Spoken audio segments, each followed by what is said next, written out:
June 23rd, 2026, in Houston.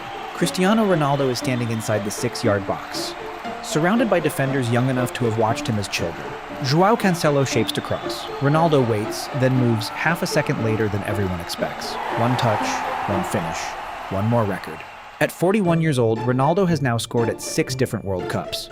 But the remarkable part is not that he can still finish. It is how little energy he needs to create the finish. Ronaldo is not beating age by pretending he is still 25. He is beating age by removing almost everything his 41-year-old body no longer needs to do. The stepovers are rarer. The long sprints are carefully selected.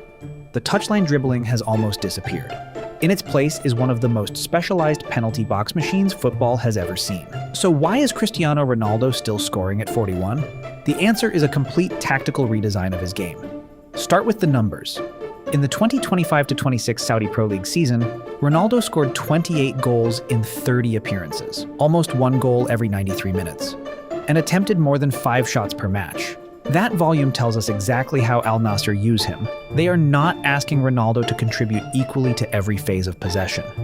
They are building attacks that end with him. And Ronaldo organizes almost every movement around that final action. Imagine you are the center back marking him. The ball is on Al Nassr's right side. Ronaldo stands between you and your left back, apparently doing nothing. You glance at the ball for 1 second. That is when he changes your reference point. He takes a small step away from goal, making you believe he wants the ball to feet. Then he attacks the space behind your shoulder. This is the double movement. The first movement manipulates the defender. The second attacks the space the defender has surrendered. Age has made this action even more important. Ronaldo no longer needs to beat you across 30 meters. He only needs to win the first 2. And because he starts after you turn your head, those 2 meters feel like 10. Now freeze the tactical board. Ronaldo is not directly beside the center back, he is slightly behind him on the defender's blind side. Watch Ronaldo, and the defender loses sight of the cross. Watch the cross, and Ronaldo disappears. This is why so many of his goals look easy. The finish happens from 6 yards, but the real skill occurred 3 seconds earlier. Casual viewers see a tap-in, defenders see a positioning trap. His second adaptation is how he uses the center of the box. Young attackers often follow the ball toward the corner because they want involvement. Ronaldo often does the opposite. When the ball moves wide, he moves central. When a teammate enters the box, he delays his run instead of arriving too early. That delay keeps him away from the first defender and protects the cutback zone. Defenders are moving toward their own goal. Ronaldo is facing forward, waiting for the pass or clearance to arrive. He is not simply attacking where the ball is, he is attacking where the next action is likely to happen. That is the difference between reacting to a chance and predicting it. This also explains why Ronaldo can look detached during slow possession. Teammates progress the ball. Fullbacks provide width. Midfielders connect the pass. Ronaldo preserves himself for the decisive sprint, jump, or finish. This is not laziness. It is resource allocation. Every player has a limited physical budget. At 41, Ronaldo spends his where goals are most valuable. He may stand still for several seconds, then explode the moment the passer lifts his head. Constant movement becomes predictable. Stillness hides intention. Ronaldo uses stillness like a pause before a punch. The same principle appears in his aerial game. Heading is not only about jumping high, it is about arriving with momentum while the defender is stationary or moving backward. Ronaldo begins outside the defender's line, curves his run, and attacks the cross at an angle. That curve lets him see both the ball and the marker while making a clean body check much harder. By the time the ball arrives, Ronaldo is already rising through the space the defender thought he owned. Again, the advantage is created before the leap. But tactics explain only part of the story. His body still has to execute those movements, and that requires availability. Ronaldo has repeatedly described sleep and recovery as priorities that became more important as he aged. His philosophy is simple.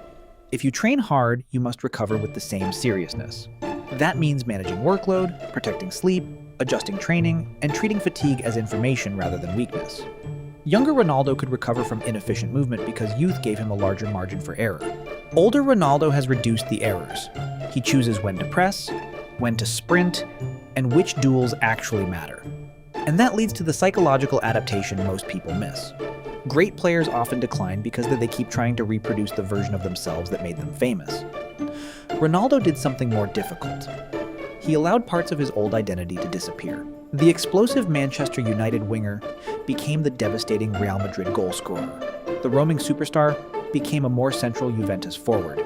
And the 41-year-old version is now an expert in timing, spacing, and repeatable finishing actions. Each transformation reduced variety but increased specialization. Ronaldo is not the most complete version of himself anymore. He may be the most efficient. Portugal used the same bargain. A specialist striker gives you less pressing, less defensive coverage, and fewer combinations outside the box. So the system around him must compensate. Midfielders cover larger spaces. Wingers track runners. Fullbacks supply accurate service. In exchange, the team keeps an elite penalty box threat for the one cross, rebound, penalty, or near post run that can decide a tournament match. That is why the debate around Ronaldo is often too simple. One side says he is finished because he cannot play like the young Ronaldo. The other points to the goals and says nothing has changed. Both are wrong. Almost everything has changed. The goals remain because Ronaldo changed with it. Return to that 6-yard box in Houston, Cancelo receives the ball. The defenders collapse. Ronaldo waits inside the crowd. He is not the fastest player in the picture. He is not touching the ball most often. He is not trying to dominate every second. He is trying to dominate the correct second. One glance from the defender, one delayed run, one finish. Cristiano Ronaldo is still scoring at 41 because age took away some of his weapons, and he responded by turning the remaining ones into a system.